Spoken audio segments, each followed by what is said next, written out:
Dans la babelle des cadres.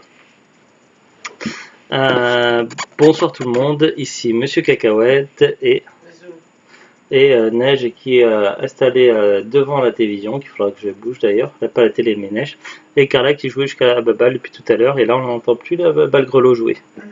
Bref, nous voici aujourd'hui, donc vendredi 19 avril 2019, il est 22h55, dans ce nouvel épisode de Parlons DVD. Donc le film qu'on a vu ce soir avec Zouglut, il s'agit du film Twilight chapitre 1, Fascination. Voilà, donc c'est le tout premier film de la saga Twilight qui compte 5 films, c'est ça? Ouais, puisqu'il y a 5 DVD, en même temps c'est logique. Twilight. Qu'est-ce que je peux dire sur Twilight avant de lire le synopsis au dos? De quoi? Non, pas ça.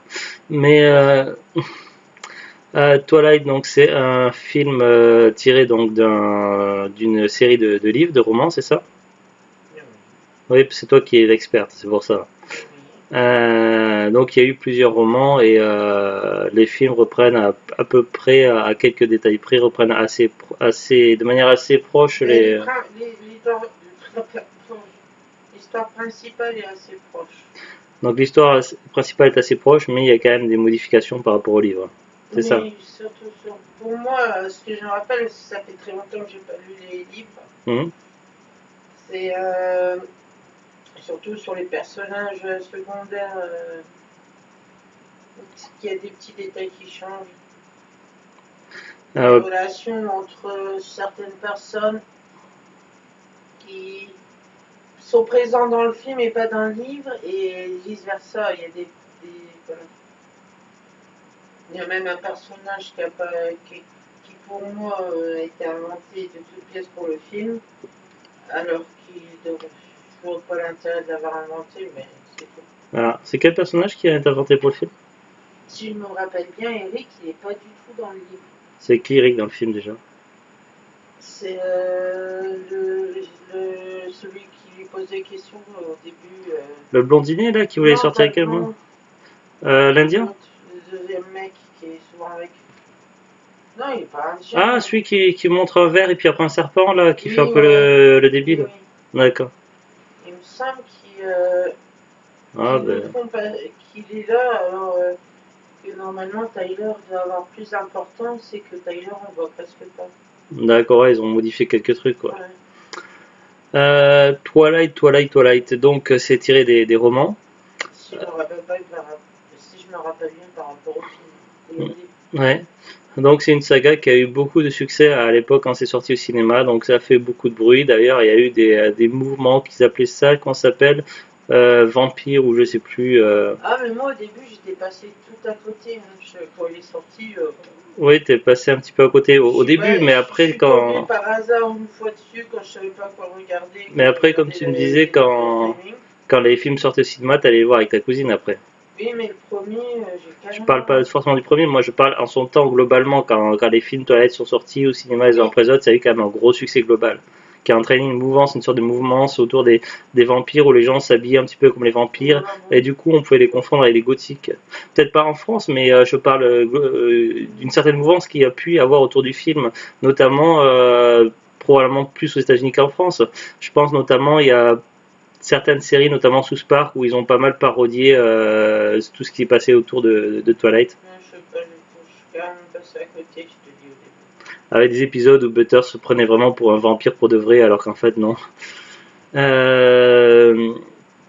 Oui, donc voilà, c'est une série de films qui a eu beaucoup de succès. Moi personnellement, j'ai complètement zappé. À l'époque, donc, on m'avait prêté le premier film en DVD, donc je l'avais regardé. Bon, c'est vrai qu'à l'époque où je travaillais énormément, je travaillais de nuit, je faisais des nuits de 12 heures, j'étais très fatigué, alors je sais pas si ça joue ou pas, mais finalement, j'avais vu une grosse partie du film et j'ai fini par m'endormir. J'avais su, donc là en regardant ce soir à nouveau, donc j'ai à peu près tout m'est à peu près revenu. Mais c'était surtout le passage pour moi dans l'espèce de salle de danse avec les miroirs, là, ce passage-là que j'avais dans mes souvenirs.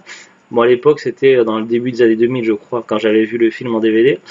Mais dans mes souvenirs, ce passage-là était très long, comme si se passait rien du tout, et que finalement, je crois que c'est là que j'avais dû m'endormir, en fait, peu de temps avant la fin. Et la fin, tout ça, ça me disait rien du tout, après. Donc j'avais pas dû rater forcément grand chose. Mais voilà, c'était pas quelque chose qui m'avait marqué. Après, avec le temps, j'avais vu d'autres bandes annonces, peut-être la bande du 2 ou je sais pas, avec l'intronisation des loups-garous, tout ça, et faire l'apparition des loups-garous. Enfin, ils appellent pas forcément ça des loups-garous, et ça m'avait l'air déjà un peu plus intéressant. Mais sur le coup, c'est vrai que moi, j'en gardais pas un très bon souvenir de Twilight. J'avais trouvé ça plutôt ennuyeux, et du coup, j'avais pas eu forcément envie de voir la suite. Donc j'étais passé complètement à côté de la saga de Twilight. C'est une saga donc que Zuglut a bien aimé, elle a lu les livres, elle a vu les films. J'ai vu le premier film. De quoi? J'ai vu le premier film, j'ai lu les livres et j'ai vu. Et après tu as vu les autres films.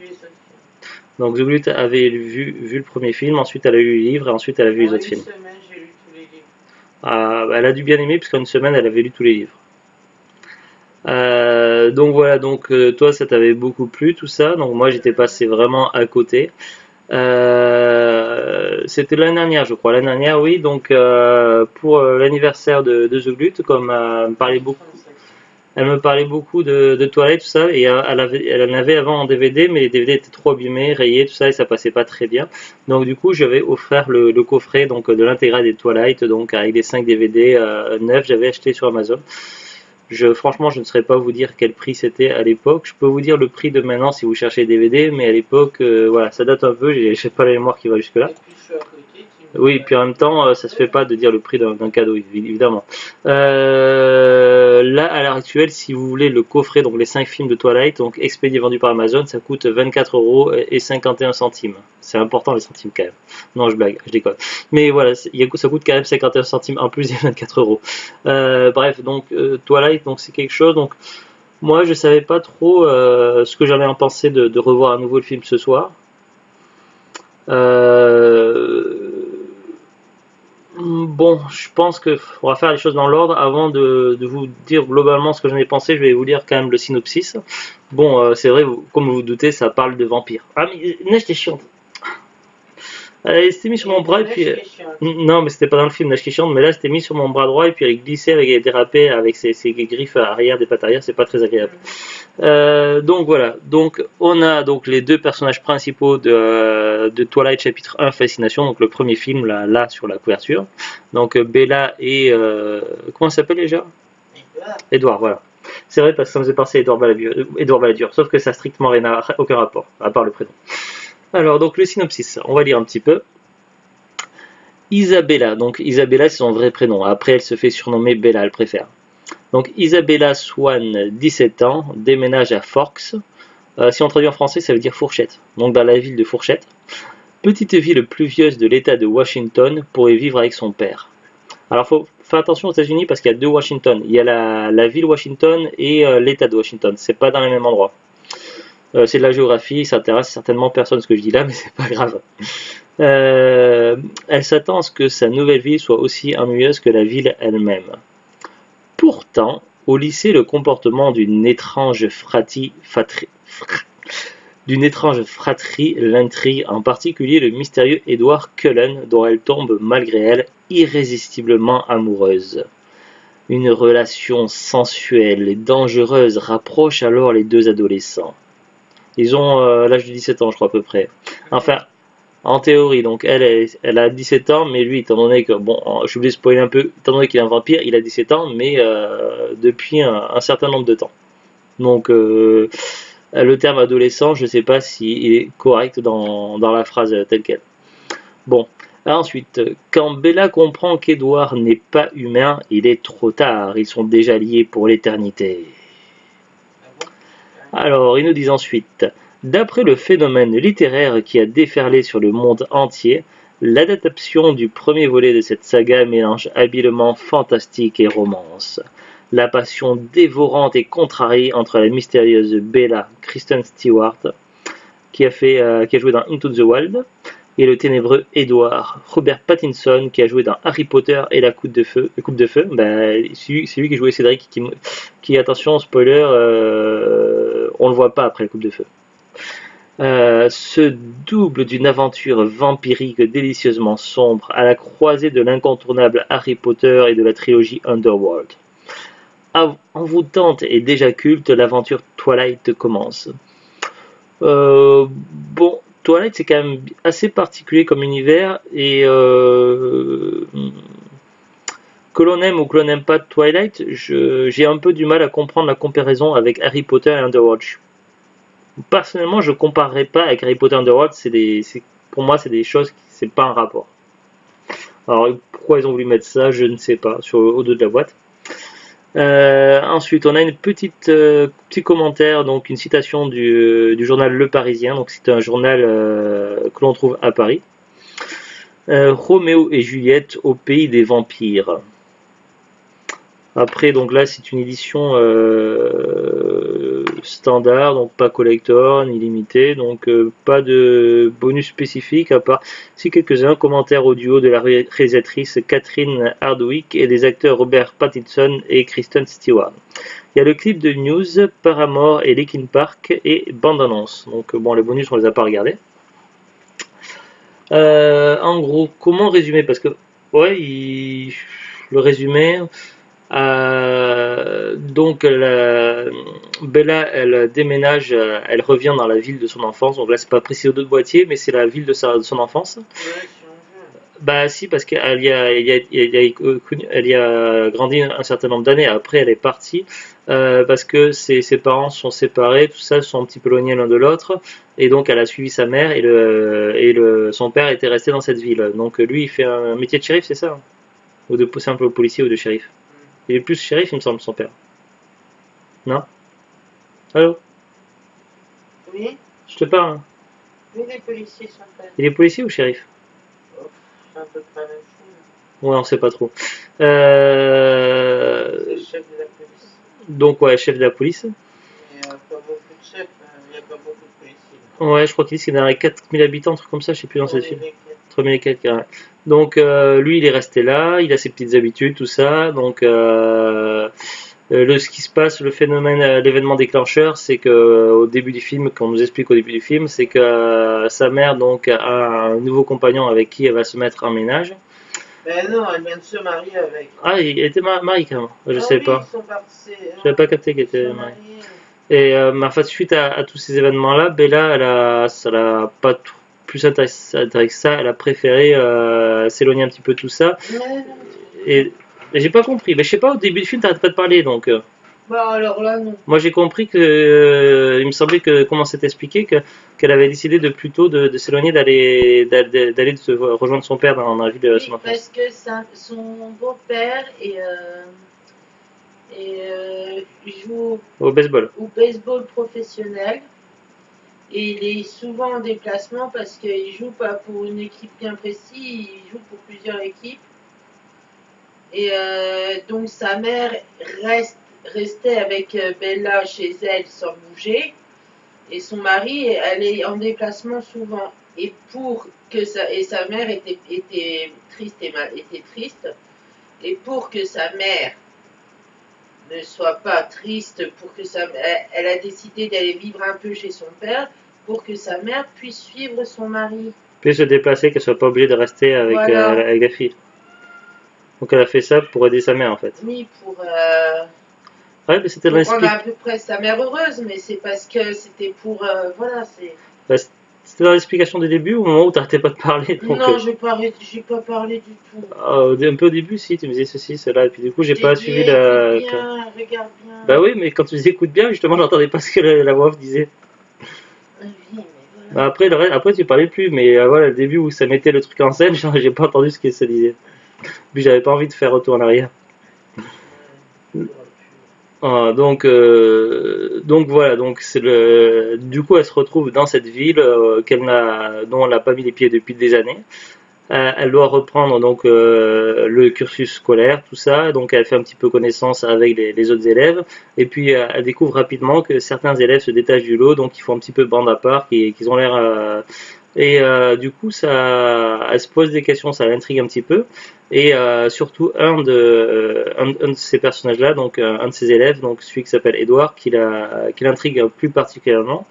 Et puis à un moment donné, il va se passer un accident par rapport à une voiture, donc je vais éviter de trop spoiler.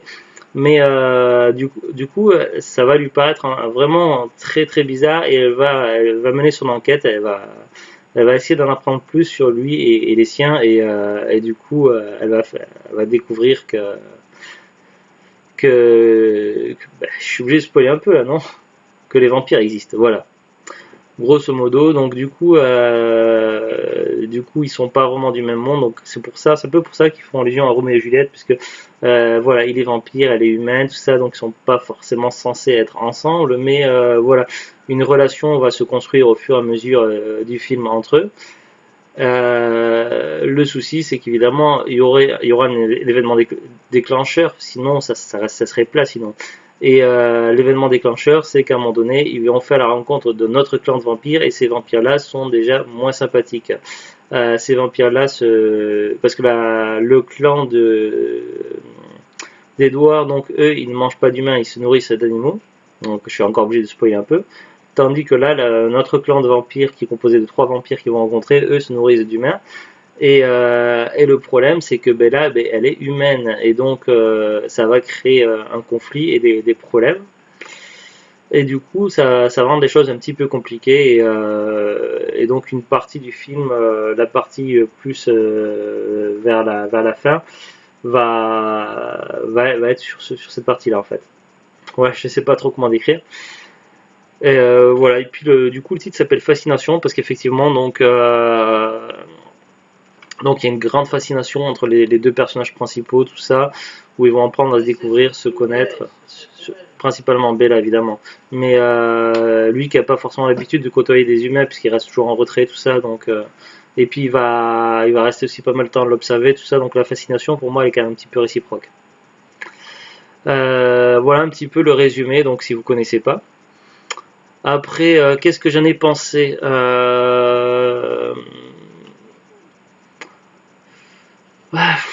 difficile à dire.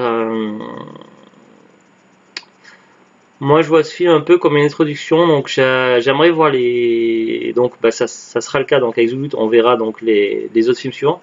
J'aimerais voir les autres films suivants pour me donner une meilleure impression, puisque je pense, comme étant donné que c'est le film qui introduit tout ça, c'est le début, tout ça. Donc, ils n'ont pas forcément mis beaucoup d'action dans ce premier film. Je pense que ça va bouger plus dans les films suivants.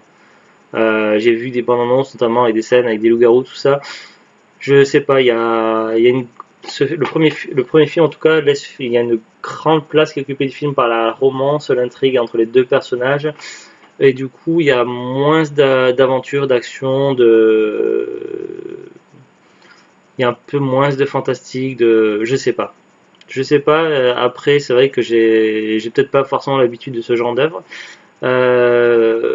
Moi, les vampires, je les vois pas comme ça. C'est vrai que moi, je vais plus être vers un truc comme Entretien avec un vampire, un film génial tiré d'un roman de Anne Rice, si je ne me trompe pas, que j'ai vu plusieurs fois, donc à la télé, en DVD, tout ça. Entretien avec un vampire qui est vraiment génial. Moi, je vois plus les vampires comme ça. Après, il y a des vampires modernes. J'ai beaucoup aimé les premiers films Underworld, donc j'ai vu que les 3 premiers. J'ai pas vu les autres encore. J'ai beaucoup aimé les 2 premiers. Le troisième, je n'ai pas gardé un grand souvenir. Après, il faudrait que je le revoie à nouveau. Je sais pas trop quoi penser de ce premier film. Euh, Après, les effets spéciaux, tout ça, la force des vampires, le fait qu'ils puissent sauter sur des arbres, faire des grands bonds comme ça. Il y a des choses au niveau des pouvoirs que je trouve intéressants, pas trop mal. Après, il y a des scènes je sais pas, qui manquait de détails à mon goût. J'ai un petit peu de frustration sur la fin, sur le combat contre le vampire qui en avait après Bella, le méchant vampire. J'ai trouvé donc, je sais pas, donc évidemment, avant que les renforts arrivent, donc il tourmentait Bella, tout ça. Bon, ça c'est la logique, ça fait partie du caractère du personnage, tout ça. Mais à un moment donné, quand il y a eu affrontement entre vampires, tout ça, je trouve ça un petit peu frustrant. Je m'attendais à ce qu'il y ait plus d'action là-dessus. Ça a été mis un peu à l'écart pour un arrière-plan et ils ont mis vraiment ça en arrière-plan au niveau de la scène et on voyait plus le problème de Bella qui est blessée, qui a des au niveau de sa santé, tout ça. Donc je sais pas, je suis un petit peu mitigé, donc je me pose des questions sur ce film, je sais pas trop quoi en penser. Euh, je sais pas, franchement je sais pas. Un truc qui m'a un petit peu dérangé sur le film, c'est le rapport entre le soleil et les vampires de l'univers de Twilight. Pour moi, un vampire craint la lumière du jour parce que la lumière du jour peut les brûler, les enflammer et ils peuvent finir en cendres. Dans Twilight, les vampires, la lumière du jour du soleil ne leur fait pas de dégâts, ne leur cause pas de blessures, ne les éblouit pas plus que pour un humain ordinaire. Mais par contre, leur aspect physique se modifie, enfin, notamment leur peau qui se modifie par rapport au soleil, et du coup, ça fait comme pas des paillettes, mais comment on appelle ça? T'es toujours là, Zulut? Ou tu es là? Donc elle dort. Donc voilà, la peau des vampires donc change et ça fait apparaître un peu comme des paillettes, des trucs qui brillent, tout ça et du coup ça fait un peu un petit peu fille, un peu gnangnan, je sais pas, ça fait en tout cas ça fait pas vampire. Donc bon, c'est vrai que je sais pas pour les livres, mais en tout cas pour les films, je pense que le public ciblé est plus un public féminin que masculin, qui semble assez logique par rapport à la façon dont c'est construit, dont c'est réalisé, dont c'est filmé, tout ça, dont donc le scénario, dont les dialogues sont faits, tout est fait pour séduire un public féminin et pas un public masculin. C'est peut-être pour ça que je suis pas plus emballé que ça. Après, ce n'est que le premier film, peut-être que les autres films où apparemment il est également question de loup-garou, de licorne, je sais pas comment on les appelle dans Twilight, peut-être que les films auront plus d'intérêt, mais voilà, je suis mitigé. Je peux pas dire que le film est mauvais en lui-même, puisque c'est pas un mauvais film, ça reste un bon film et il a eu beaucoup de succès. Après, est-ce que c'est pas parce qu'un film ne plaît pas à quelqu'un que c'est forcément un mauvais film? C'est juste que je n'ai pas, en tout cas pour ce premier film-là, je n'ai pas l'impression d'être le public ciblé en tout cas. Neige, arrête un petit peu là. Elle s'est venue sur mes genoux pour gigoter dans tous les sens pour faire des bêtises. Donc voilà, donc je sais pas trop quoi en penser. Donc après à vous de me dire, n'hésitez pas à me dire en commentaire si vous avez aimé, si vous avez détesté, si vous êtes ennuyé, si vous avez adoré. Donc voilà, franchement je ne sais pas trop quoi penser de ce premier film. On verra pour la suite plus tard, quand on aura vu les autres films. Voilà, moi je reste un petit peu mitigé. Et c'est pas vraiment l'idée de ce que je me fais des vampires, en tout cas, de ceux qui sont dans Twilight. Il y a eu une petite référence aux super-héros dans le film. En vrai, ils ont fait une référence à Superman et à Spider-Man. Bon, euh, que dire? Je ne sais pas. J'ai trouvé intéressant la petite séquence de partie de baseball entre vampires, tout ça, qui était. Ouais, je trouvais ça amusant. Voilà, c'était. Après, voilà, je peux pas vous en dire plus. Je vais éviter non plus de trop spoiler. Si on va sur Wikipédia, donc Twilight chapitre 1, Fascination, donc c'est le premier film tiré de la série de romans Twilight de Stephanie Meyer. Le film est sorti en 2008 aux États-Unis et en Belgique. En France, c'était en 2009. Si tard que ça. J'aurais cru que c'était sorti bien plus tôt que ça. Moi, il me semblait que c'était plus dans le début 2000. Bizarre. C'est peut-être ma mémoire qui est. Au niveau des acteurs distribution, donc des acteurs qui sont peut-être maintenant connus, mais qu'à l'époque, en tout cas, c'est pas des têtes d'affiche habituelles. Neige, t'arrêtes. Qu'est-ce que tu bouffes qu'on me file? Elle était au-dessus de la Wii U, donc j'aime pas ça. Donc Isabella Swan, elle est jouée par Kristen Stewart, donc je connais pas trop. Edward Cullen, qui est joué par Robert Pattinson, donc qui a fait Cédric dans Harry Potter. Carlis Cullen qui est joué par Peter Facinelli. Donc ensuite aux acteurs on a Elizabeth Razer, Ashley Greene, Kellan Lutz, Nikki Red, Jackson Rathbone, Billy Burke, Cam Gigandette, Rachel Lefebvre, Eddie Gategui, Sarah Clark, Taylor Lautner, Christian Serratos, Michael Wedge, Anna Kendrick, Gregory Tyree-Boss, etc., etc. Donc c'est pas des acteurs qui me disent grand chose, donc Bande originale. La musique du film a été composée par Carter Burwell. Je sais bien, Zoulite, elle aime beaucoup la musique. Neige, t'es embêtante. T'arrêtes, oui. La bande originale est sortie le 4 novembre 2008 chez Chop Chop. Alors ça s'écrit pas pareil, Chop Chop. Chop c'est C-H-O-P et puis après le deuxième Chop c'est S-H-O-P. En conjonction avec Atlantic Records, elle se classa à la première place du Billboard 200 du 22 novembre au 29 novembre 2008 et fut certifiée disque d'or par le RIAA et la RIANZ. Bon. Récompense Bravo 2009, liste Breakout pour Robert Pattinson. Je sais pas du tout ce que c'est comme récompense.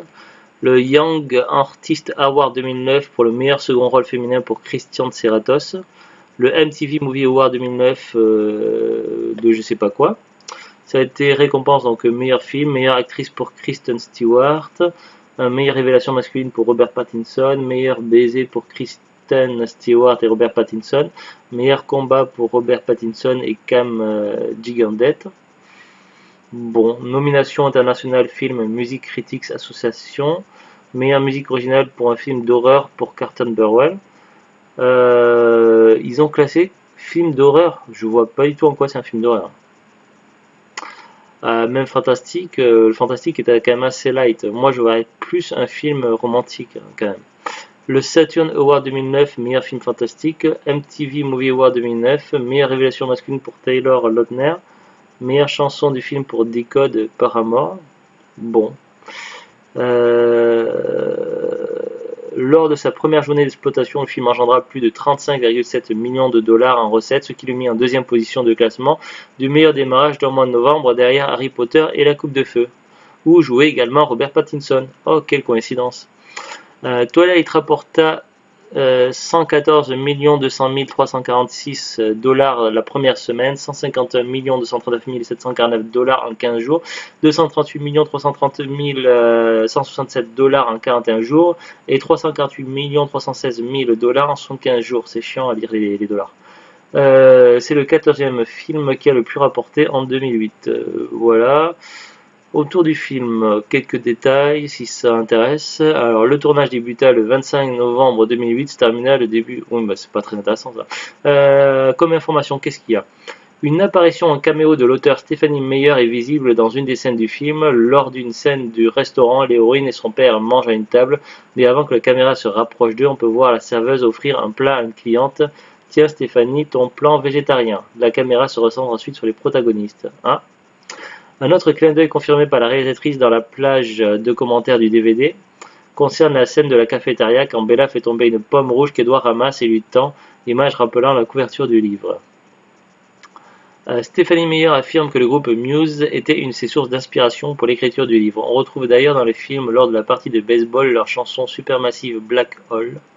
À raison de sa popularité auprès des jeunes, la production décida de couper au montage une scène chaude, trop osée selon eux. Sur le net, il est possible de voir la scène en question. On voit Bella et Edward goûter chacun le doigt de l'autre. Bizarre, très bizarre. Dans la scène où Bella se retrouve à l'hôpital aux côtés de sa mère à la suite du combat contre... ça me perturbe cette histoire de... Neige, t'es chiante. Où l'on voit Bella et Edward goûter chacun le doigt de l'autre. Mais ils ont mis leur doigt dans quoi avant? On sait pas. Ouais, c'est bizarre. Bon, bref. Dans la scène où Bella se retrouve à l'hôpital aux côtés de sa mère à la suite du combat contre James, on peut voir en arrière-plan dans l'écran de télévision des images de la scène dans le studio de danse. Robert Pattinson joue dans le film Bella's Lullaby, berceuse de Bella au piano, une pièce composée spécialement par Carter Burwell. La saga cinématographique Twilight. La suite de l'adaptation de la saga littéraire se poursuit avec Twilight chapitre 2 Tentation, ou la saga Twilight Tentation au Québec, et dont le tournage a eu lieu entre mars et mai 2009, est sorti en 2009. Ce deuxième film fut réalisé par Chris Weitz, la réalisatrice du premier film ayant été remerciée. Ça veut dire licenciée quoi. Donc on ne sait pas pourquoi ils ont dégagé la réalisatrice du premier film pour faire le deuxième. C'est très bizarre. Peut-être quelque chose qui a déplu chez elle, je ne sais pas. Il fut suivi par Twilight chapitre 3, Hésitation en 2010, par Twilight chapitre 4, Révélation première partie en 2011 et par Twilight chapitre 5, Révélation deuxième partie en 2012.